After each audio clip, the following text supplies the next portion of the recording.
Assalamu alaikum warahmatullahi wabarakatuh. Very good morning to all of you. Hope you're all doing fine. This is teacher Fayyazuddin Ahmad. Today we are going to start our new lesson from chapter 9, lesson number 1, describing matter. This is the first part of our topic, describing matter. Can you please open your page number 412 of science reading book, Macmillan McGraw reading book. Page number 412. What is matter? Matter is everything around you. Matter is everything around you. What is matter? There is another definition for matter. Anything that has mass and occupies space is called matter. Anything that has mass and occupies space is called matter. In this picture, we can see the solid has the matter here. The liquid also has matter and gas also has matter. As it occupies, gas occupies some space, and we can see the molecules here dispersed. In liquid also we see some molecules here, and also it occupies some space. Solid also occupies space. So matter has mass and space. It occupies space. What is matter? Matter is anything that has mass and takes up space. Most things are made of matter. As we saw the picture just now, a matter takes up space and also it has mass. Anything around us with these two properties is considered as matter. So everything around you is a matter. It is everything you can touch, feel, smell or see. You can touch, feel, smell or see the matter. For instance, the air you breathe, the book you read are all matters. The air we breathe, we cannot see, but you can feel the air, what you breathe. So the air, what you breathe is matter. The book, what you read, we can touch the book, we can see, we can feel. So these are the properties of matter. So by these things, we can say that this book is matter, and also the air what we breathe is a matter. Next one, light and heat. They are not matter because light and heat do not take up space. Light and heat, they do not take up space, so they are not considered as matter. However, light and heat are not matter because they do not take up space. Once again, matter is anything that has mass and takes up space, and everything around you is matter. Everything that you can touch, feel, smell or see is a matter. The air what you breathe and the book you're reading are matter. But the light and heat are not matter because they do not take up space. These are the examples here. All these are matter, examples of matter. These are all the things what we see in our daily life. These are all matters. Matter. Properties of matter. Another way to describe matter is by its property. By its properties, another way to describe the matter is by its properties. A property is a characteristic that you can observe. A property is a characteristic that you can observe. Color, shape, texture and size are some properties of matter. Matter has a specific color, specific shape, texture and size. So all these are the properties of matter. Color, shape, texture and size. Once again, another way to describe matter is by its properties. Properties can be color, shape, texture and size. And also the properties can be other than this, which we'll learn after the few topics. But now the common properties of matter are color, shape, texture and size. What is property? It's a characteristic that you can observe. It's a characteristic that you can observe. This is a property. The common properties are color.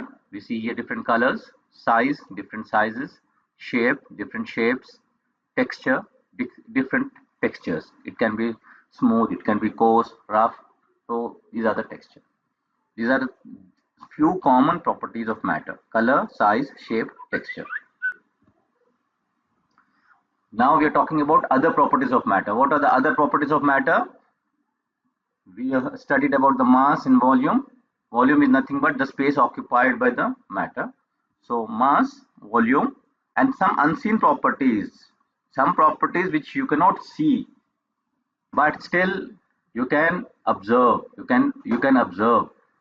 The unseen properties of matter are magnetism and the ability to dissolve, the solubility.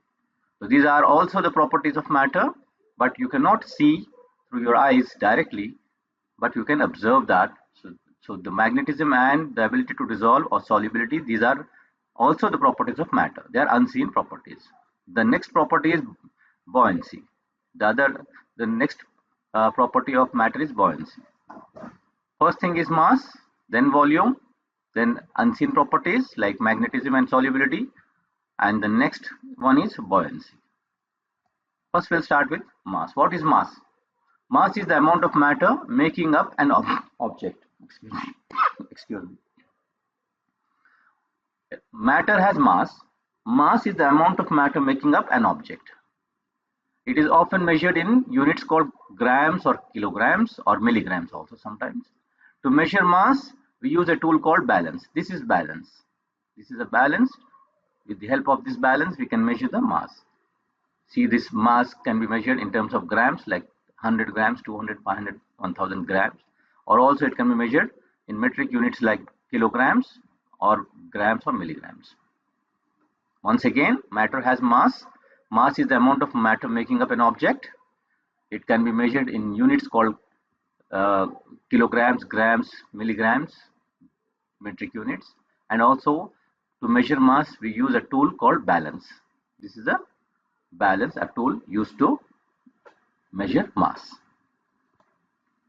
The next property is volume. What is volume? The amount of space that matter occupies is its volume. Matter has mass and also it has volume.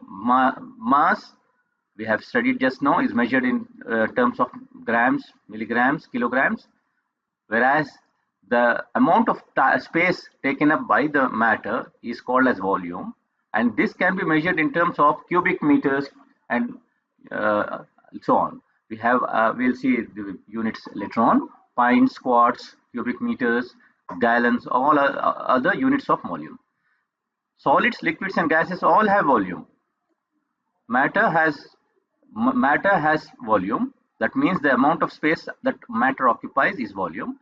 So the matter can be solid, liquid, or gas. So solids, liquids, and gases all have volume. Example of a volume, we can give an example of a balloon. When you blow up a balloon, you can see the increased volume of gas inside the balloon, causing it to swell up, causing it to expand. Yeah, the balloon will expand once you blow air. So this is because of the increasing in the volume of gas inside the balloon. When you blow up a balloon, you are increasing the volume of gas in the balloon. So volume, matter has volume. Volume is how much space an object takes up. We measure volume by counting the number of cubic units in an object. How can you measure volume? By counting number of cubic units in an object. We can also measure volume with tools like graduated cylinders. These are the tools used to measure volume. To measure mass, we have used balance, and to measure volume, we are using the tool like graduated cylinders. Volumes, the amount of space an object takes up is volume. Just now we saw that. And it can be measured in cubic meters, pints, quarts, etc. Now we're going to the next type of properties. They are unseen properties. We saw how many properties are unseen. There are two major properties, unseen properties, like magnetism and also the solubility. First, we'll see about the magnetism. The ability of a matter to attract certain metal objects is called magnetism. Magnetism is what? The ability of matter to attract certain metal objects. This is magnetism. So matter has this property which we cannot see, but we can observe this property. So matter has unseen property magnetism, and also unseen property of solubility. So the magnetism is the ability to attract metal objects. This is the magnet. It is attracting the metal objects here. This is the magnet with two poles, north and south poles. So this magnet is attracting these metal objects. So this is one property of matter, magnetism. Again, we see here the example of magnetism here with the pins, paper clips. They are metal clips. Magnet is attracting these metal clips. These are all magnets. So what is magnetism? It's the force of attraction between magnets and magnetic objects. It's another way to explain the term magnetism. It's the force of attraction between magnets and magnetic objects. Any material that exerts a magnetic force is considered a magnet. Any material that exerts a magnetic force is considered a magnet. Ability to dissolve or solubility. This is also a property of matter. The property of matter with the ability to dissolve is solubility. Another unseen property is ability of matter to dissolve in liquid. When a substance dissolves, it blends in and seems to disappear. When a substance dissolves, it blends in and seems to disappear. We have seen many times when we dissolve sugar in liquid or in water, or when we dissolve salt in water, after stirring the solution, after some time we cannot see any crystals of sugar or the crystals of salt. All the salt and all the sugar, it seems to disappear, whereas it's there, but it is just dissolved in the liquid. We cannot see now, but we can feel by tasting it, or we can feel the presence of these solutes. So solubility is the ability of matter to dissolve in a liquid, with the examples of sugar and salt. And also when we take sand and try to put it in the water, then this sand will not dissolve, so it will not disappear. Like the sugar and salt will dissolve in water, but sand will not dissolve. So once again, the ability to dissolve is called solubility. This is an unseen property of matter. The ability of matter is to dissolve in liquids. This is one property. And when substance dissolves, it blends in and seems to disappear, like sugar and salt. See here, sugar.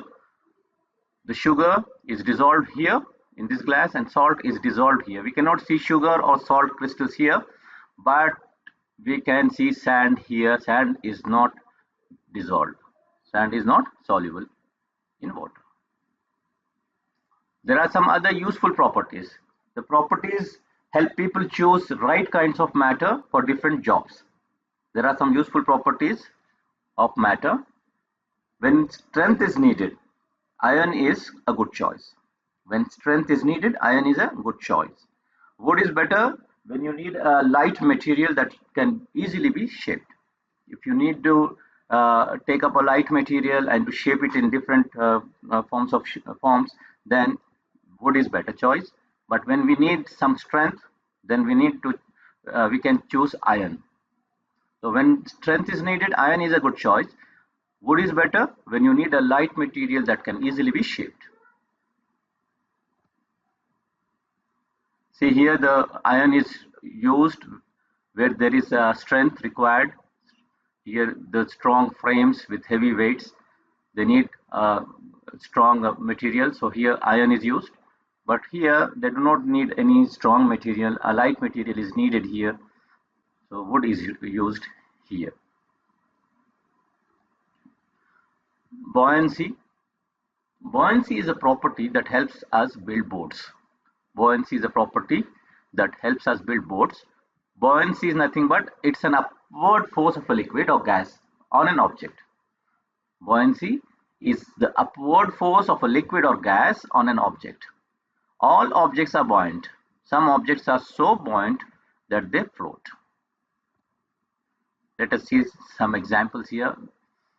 Boats, canoes, ships, kayaks, and rafts. All these are used for the purpose of transportation via seas and rivers.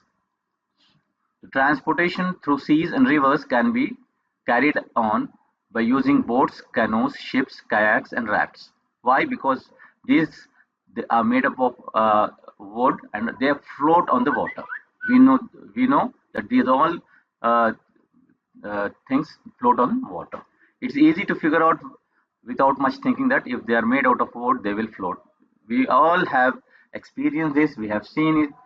We have seen many times that the wood and the materials and the items made of wood float on the water. Because of their tendency to float, the wood is used in building boats, canoes, ships, kayaks, and rafts.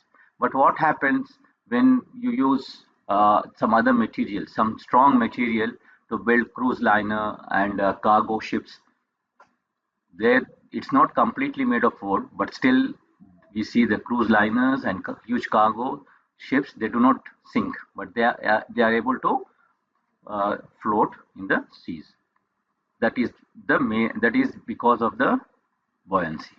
Because of the buoyancy, the huge cargo ship and the cruise liner, they do not sink, but they are able to float and carry the goods from one place to another place through ships, through seas. What is buoyancy? Buoyancy is why an object sinks or floats when put in water. It is determined by the upward force of water below on object, that is water displacement, and the weight of the object itself. If the weight is more than the buoyancy, the object will sink.